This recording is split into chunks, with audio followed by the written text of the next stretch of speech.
The last thing I have here was we had a little expo last month called E3. You might have heard of it. You might have heard of it. Old time gamers like me, we've followed E3 for years. High points, Game Pass. Gabe, what's your thought on Game Pass?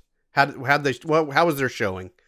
Let's just come out and right out and say it. If you think that Game Pass is profitable, is making money at this point in time, you're an idiot. Because it's not. It's not making any money. And if anyone else was to come out, this is just like the dollars and cents of it. If anyone else tried to do this right now, they'd go broke. But when you're Microsoft, you can do whatever you want. It is so good. The value of Game Pass is insane. The quality of games that they are putting out here, even showing off. I mean, Flight Simulator is optimized for Xbox Series X and S. I have a Series S, Ethan. That baby will do 1440 at 60 frames per second. Hey, you can see your house from it. On that is so good. And 2 or 3 years ago, and don't Xbox fans, here's the deal. I love games. I love them all. Look, I'm wearing Tom Nook. I have my PlayStation shirt on. I do love my PlayStation. But I did just spend, shout out to Xbox, I did just buy a brand new Pro Controller Series 2. So it has the charging case and everything, and I don't have to buy any more batteries for my controllers. So shout out. I do spend money on Xbox stuff. Y'all haven't had anything. We haven't had anything as Xbox fans until now. This entire Xbox One generation. So but don't boy howdy, do you have stuff now? Now it's amazing. It's like, okay, 2-3 years ago, I'm like, yeah, Game Pass could be cool. We'll see. Now it's like, boom, day one Game Pass. Boom, day one Game Pass. Boom. Well, hey, we just bought Bethesda for $8 billion. There you go. And I think a lot of people are still processing that one. You will not be playing any Bethesda games on your PlayStation ever again. Start getting that through your mind. It ain't happening, except for Deathloop. It's incredible, Ethan. I'm so blown away. And the best experience, if you have a PC and you're interested in Game Pass, just buy the Xbox. Buy the box, because that is the best value. Because guess what? You know what I do with my Xbox, Ethan? I go through all the games that have come out. I'm like, oh my God, I saw that thing. That looked cool. I download it. I try it. If I like it, I might go buy it on PlayStation. But guess what? I tried it on Game Pass first. The box pays for itself with the value you get. It's insane. I love it. This is the future. I bet PlayStation is scratching their heads and being like, frick, we're going to have to get Game Pass on our box at some point. Because Microsoft said they would do it. They wanted on as many things as possible. They'd probably do it. Who knows? Go ahead. Sorry, I think I cut you off. Well, no, I was going to say that what Game Pass is doing, and you brought up an excellent point, they're not making money, and that stands to reason. One of two things is going to happen. They're either going to go broke, and they'll have to quit, which I do not foresee that happening at all. It's not happening. Or the other thing, everyone else is going to have to catch up and start doing the same thing, exactly. Which means they're already behind the curve because they've got tons of money that they're going to have to invest, and there's not enough software companies out there to buy to rival what Microsoft has already built and will continue to build. I read an interesting article. I wish I had it pulled up. It was something like, on any given week, it has like an excess dollars that can be spent on whatever properties. It's billions of dollars, depending on the week. That is just extra, just left over. Yeah. You can do anything you want. The difference between here's the thing, and I'm stealing this from another podcast. Shout out to Gamertag Radio, because this is where I heard it, and it's true. Is Xbox is in prove it mode right now. Like, they've been talking for a long time, and we're finally seeing what they're doing. It's either put up or shut up.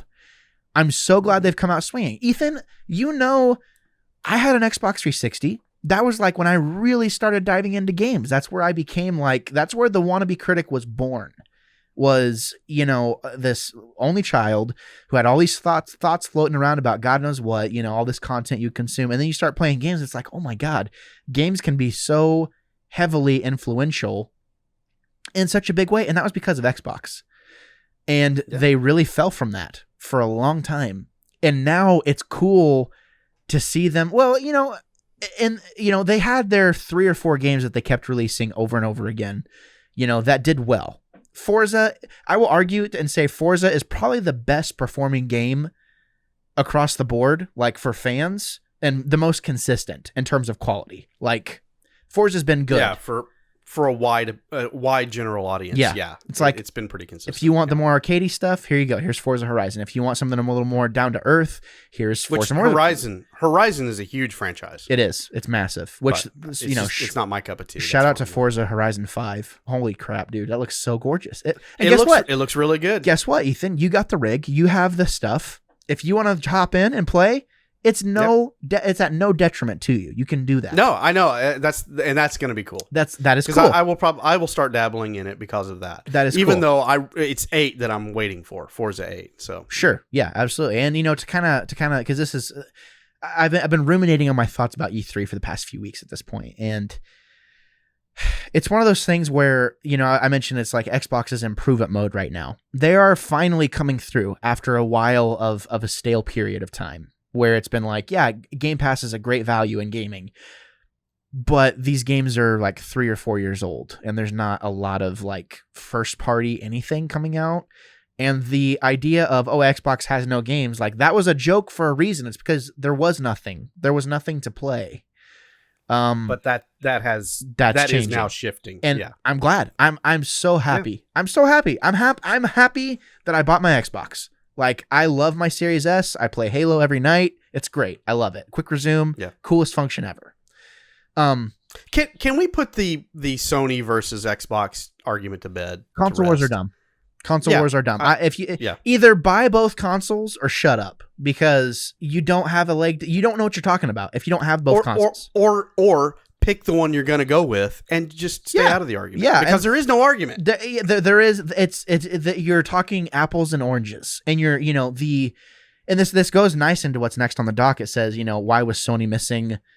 Why was Sony missing? And if you don't mind, I'm kind of doing my thing here. You know more about this particular aspect of the discussion than I do. So yes, absolutely take the helm. So here's the thing, and this is going to be a lot of thoughts all at once. Okay. Buckle up. I think it's truly beneficial as a gamer is if you are seriously trying to debate a console war and you have the money to spend on first party titles, hey, since you have so much money to spend on first party titles the day they come out, why don't you save that money and buy a freaking Xbox so that you can be a part, you can stand on both legs and you can have a true opinion, an unbiased opinion on both properties because you own both. You can speak freely. That's what I've done. It's like, you know what? No, I'm not. If I'm going to have a geek culture, net podcast network, we need to be spending some money on some freaking hardware here. So I bought the PC. Everyone's like, oh, PC's the best. I bought an ultra wide monitor, does 100 hertz. I bought a beefed up PC. I spent $1,000 on it. I bought my PlayStation. I bought it all. I did it all. I have it all. And guess what? No one thing is better than the other thing. I can tell you that for a fact. There are times where I play my Switch and I'm like, yep, PC can't do that. There are times I'm playing my PC and I'm like, yep, my Xbox or PlayStation can't do that. There's no ultra wide support for PlayStation or Xbox. So yeah, like my PC is like, wow, this game looks gorgeous, blah, blah, blah, blah, blah. It's so dumb to pick a side and like pick a side and like stand by it whenever it comes to video games. Like, either be happy with what you have and let people enjoy what they want to enjoy, or buy it all. One or the other, please. It's another soapbox. Done. We were talking about Xbox validating itself and why Sony was missing. Sony hasn't been at E3 for like 3 years. And I know. You know why? You know why they've been missing? Because they're doing their own thing. They're doing their own show. They don't have to be there.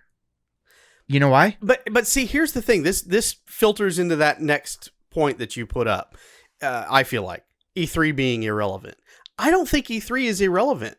E3 is the common ground where all the different disparate population that's in the gaming world can come together, mingle, compare notes, chest bump, whatever, and see what everybody else is doing. and it makes it a community. And I think if you take away E3 and just split it out into Nintendo does its own show and Sony does its own show and Microsoft ends up doing its own thing, you're just going to drive more wedges in the community. Well, here's the thing. The main purpose, because for years and years, E3 was never open to the public, right? You had to be press to get into E3. True. Yeah. So with PAX East and PAX West, it's a different story. You can go. You can get tickets. You can get tickets as the public, and you can go. You could get hands-on impressions. Maybe you're a content creator or whatever. Those events, and there's micro events all over the country that happens all the time. I think, for God's sakes, I mean, they show stuff off at, Comic-Con and all kinds of stuff. So E3 is not the, it's the biggest one, or it used to be the biggest one, but E3 knows it used to be the biggest one. So that's kind of the reason that it's sticking around, is like it used to be this mogul of popularity where it just turns into this thing. It's like, then continue to be that thing that you're known for. Because guess what? The past few E3s have not been good. COVID aside. Like, it's the same thing like when Rockstar, owned by Take-Two, Take-Two is like, no, we are not going to be at E3. This was like, I feel like back in like 2011. No, we will not be at E3. You will not see anything from us at E3. You know why? Because Grand Theft Auto 5 is about to sell 15 million copies, and we know it, on the PS3. We know we don't need to be there. Why do we have to be there? Why do we have to spend the money and the time whenever we can just do our own thing? And people are going to tweet about it and do all this other stuff. E3, as I said before, it doesn't have to be the main event. There are so many other events that people can go do that thing and do the industry thing and make those connections and do that stuff. I'm not saying that that definitely still needs to be a thing. Like, that definitely still needs to be around. But E3 is kind of a joke at this point. And I've watched, there was a time period where you were kind of like out of the E3 loop a bit. You're like, I don't care, whatever. You weren't paying as hard of attention, and that's fine. I'm not discrediting that. As someone but I will say this. If I felt like I needed a touchstone to see what was going on in the industry, I always perked up around the time E3 came out and watched the headlines to see what would happen. Now, how much of that is other companies realizing that there is population out there that is hungering and looking for headlines and whatnot, and they're piggybacking off E3, that may be a thing. But I always felt like if I got too far out of touch, E3 was going to be the touchstone that helped me, let me know kind of what's the pulse, what's the temperature of the gaming industry. And if we lose that, that's something I'm missing. I will say that's just my point of view. This is something, and that is true. And you're right. You're right. We are losing something. There has to be merit to why it feels different now. There is merit. I'm not an industry professional. I don't work in the industry. That'd be cool. Maybe someday. I don't know. But there has to be a reason why these companies are like, no, we're not gonna partner with you on this event. Like, absolutely not. There's a reason Jeff Keighley did the Summer Game Fest, which was just as good, if not better, than E3 the day before E3. He's like, no, I will not be at E3. Absolutely not. There's nothing to show for it. The best thing about E3 this year was the Xbox showcase. That was the best thing. There were some events where it was like, Capcom's there. It's like, why is what was the point? What was even the point of having anything there? It's just, there has to be a purpose for it. And I think the purpose, and even the pulse on the industry, the purpose is changing.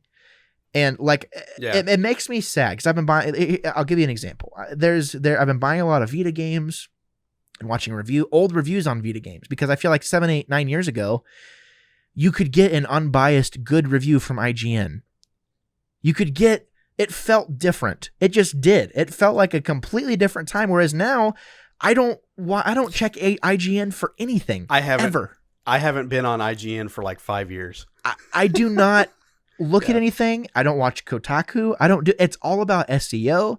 It's all about numbers. There's no like soul in the gaming industry, which makes sense why you see tweets pop up. It's like, oh, I'll be departing from IGN. I'll be going to do my own thing. I'm doing all this other stuff, because it's the atmosphere, the people like you, Ethan, that were like old school gamers that loved working at IGN and loved having that culture be there, are gone. That culture's gone. They are gone. You have all these new guys that are my age that grew up around the age of SEO, that grew up around the age of, YouTube. So is that what we're up against with the internet? With internet democratizing the reporting on the game industry, has it just we can't have an E3, we can't have a central source anymore. It's just going to naturally disperse amongst the population, and there are those that are going to keep as close tabs as they can and report on it the best they can. And you're just going to have to pick and choose who you're going to go to for that. Is that where we're at now? I think that's where we're going. And I think, like I said, it's the Wild West. It is the Wild West. I don't think that the need for an industry show is there. Well, you know what? I want a gaming Fox News to tell me how to think. Yeah. No, I mean, that's well, and that's the thing. That is where it's going. Sadly, and I'm not. I guess I kind of am like that. I want a quick, I want something concise, and I want them to say, this is good for the industry, this is terrible for the industry. That's kind of what I'm looking, and why, yeah, exactly. And that's kind of what I'm looking for. There's not a central source for that anymore, in times past. And that's scary for me. If you have any sort of wherewithal, there are a handful of, outlets. There are plenty of people I've listened to, big guys in the industry, that don't consider themselves a part of the industry, yet they have huge podcasting networks, revolved around video games and nerd culture. It's like, we're not retarded. Like, we know you are part of the industry. Like, yes, you are. And you just watch it and you hear the stuff they say, and then to kind of be able to hear other people and like kind of peek behind the curtain a little bit of like how the sausage is made back, with some of those places. And it's like, oh, that's what's going on? Like, that's what y'all are partnering. I'm sorry, excuse me. What? Y'all are partnering. Your outlets are partnering with developers, gaming developers, and then y'all are being sent to the Game Awards to vote whether or not that game is good or not. And you partnered with them that year? What? I'm sorry. Just to be able to kind of see how it all works, it's like, no, there is not a shred of integrity left. It is all about SEO. It's all about numbers, and it's not. It becomes an echo chamber of nonsense. I've been thinking that for a long time now. It's like, I would much rather, shout out to Bush League, if you're listening to this, Jacob, I've told you this before, I love your show. Fonz, if you're listening to this, I love Plastic Hearts. You gotta listen to the smaller shows, because I will just say BSG has kind of become my IGN. BLG. I'm sorry, BLG. Yeah, Ethan's had too much whiskey. No, I'm just kidding. No, I haven't. Dude, no, it's, and I was talking. I hope I don't get in trouble here. Me and Jake were talking. I was like, "How do you feel about getting review codes?" Because I know they get codes sometimes. Mm-hmm. I've gotten a few codes. It's cool. It's a cool feeling. Yeah. Guess what? It affects the way you approach that game and the way you cover that game. Yeah. And if you say otherwise, you are a liar. You're a liar. You're lying. And if you say that it does affect your review, at least just own it. Be like, yeah, it affects it. We got it for free. And, this is how we feel about it based on the review that we had. I can't trust you. You didn't spend the money on it. You didn't work for it. You established a relationship with someone, and now your review that you put out could potentially make or break that relationship. So no, I'm not going to listen to you review that game because I think you're full of crap. I would rather listen to someone who purchased the game because they work for a living, doing all this other stuff. I would rather listen to them give an unbiased review. It's like, yeah, I bought this game and it sucked. Like, I paid full price for it. Just to hear people go on and on about how good Marvel's Avengers is and all this other nonsense. Like, no, Marvel's Avengers, it is not a good game. Quit telling people that it's a good game and that they should spend money on it just because you're partnered with Square Enix. Like, that's what's happening. And it's frustrating. It is so frustrating as someone who held that like whole thing in like such a high esteem as being like, yeah, like video games are different. No, it's not. It's not different at all. There's a handful of outlets out there that are like actually doing good reporting and like actually being honest. And guess what? Guess what happens if you do report on something? Even a little bit. you get demonized. You get demonized for being honest. Pushback. Yep. You get pushback because you're trying to do your freaking job and like let people know what's happening. It is so messed up. And it's like, God, there was a time where it did not feel like that. There was a time where it was like, and it's like, God, everyone's getting their freaking feelings hurt about nonsense. Yeah, but that's the thing. And all of this comes around to that fact is I can sit here and reminisce about days gone by and the good old days and why is it not like X now? And because that time has passed. And so I don't know. Maybe you and I talking like this can help other people find other better sources. I hope there's someone in their car right now listening to this and being like, thank you, because there's not enough people. We're nobodies. Who cares? Like, I hope someone's listening to this and being like, they are freaking right. If by some chance someone in the industry listen to this, you know what I mean? We are right. We are right. We are right in our own minds. We are right in our own minds. That's a fact. Now, I do want to touch on something. Because in the doc I said, you know, that was kind of like a big bloom off of why was Sony missing. Sony has had a solid decade of delivering quality product. That's the difference. No, like maybe with its messaging, its marketing, sure. Maybe being a little misleading with some of its titles, sure. But for the most part, look at what people are saying about, you know, and me personally, and this isn't like I am a huge PlayStation fan because they deliver a feeling as to what Xbox used to give me. It's like, yeah, they're making good product. Like they make good games. That's what it comes down to. And they take chances on games. They don't have to prove anything. They know they're going to, whatever exclusive they put out, Ratchet and Clank, it's going to sell millions of copies. You do anything, Naughty Dog puts anything out, it's going to sell millions of copies. Even their smaller stuff, Dreams, I think I think that even sold decent. You know, Concrete Genie, like that sold really well. They do make decisions that don't make sense to me because I do think that pretty much everything they put out is a success.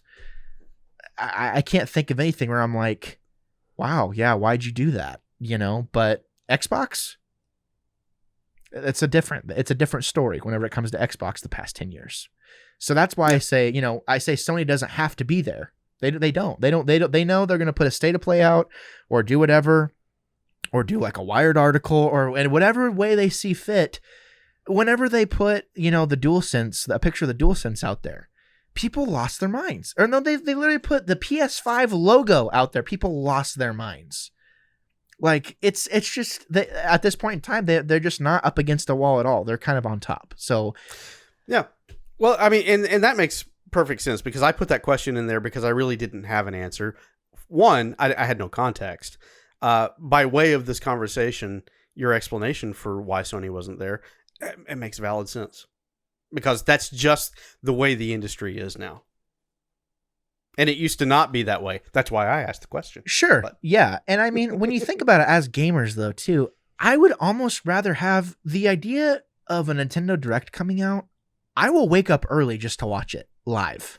Mm-hmm. That is like the new E3. It's like you don't have to just look forward to it once a year. You can look forward to it multiple times a year. So if you like it all, if you like Xbox or if you like PlayStation or, you know, Switch or whatever, if you know there's a Direct coming out, I'll be up watching that for sure.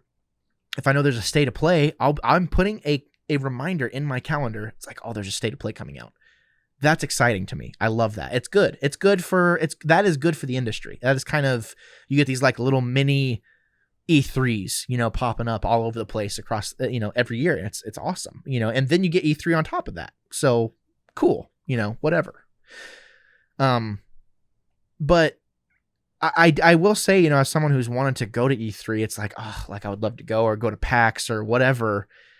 That idea of being able to network and like communicate with fellow content creators and like the idea of like being able to see someone on YouTube or see someone from YouTube, it's like, oh, dude, you're here. Cool. Like, nice to meet you. That's a cool feeling because they're there for the same reason that I am. And that's to, give their take. When you think about it, that's all they're there for. They're there to give their take on what they've seen.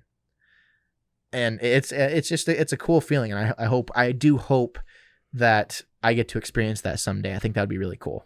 Well, whatever possessed you to check out any of the content that you saw today, I just want to say thank you so much for doing so. If you check the description down below, you'll see that there's a variety of different projects that I'm associated with. This is Wannabe Critic Productions after all. So I just wanted to say, if you enjoyed what you saw today, consider giving some of those other projects a chance as well. There's a lot of stuff that I'm a part of that that I do. If you were here for me or for someone else that you saw today, again, just thank you for checking it out, and I hope to see you again. But until next time, I'm Gabriel Fast, and I'll always be the Wannabe Critic.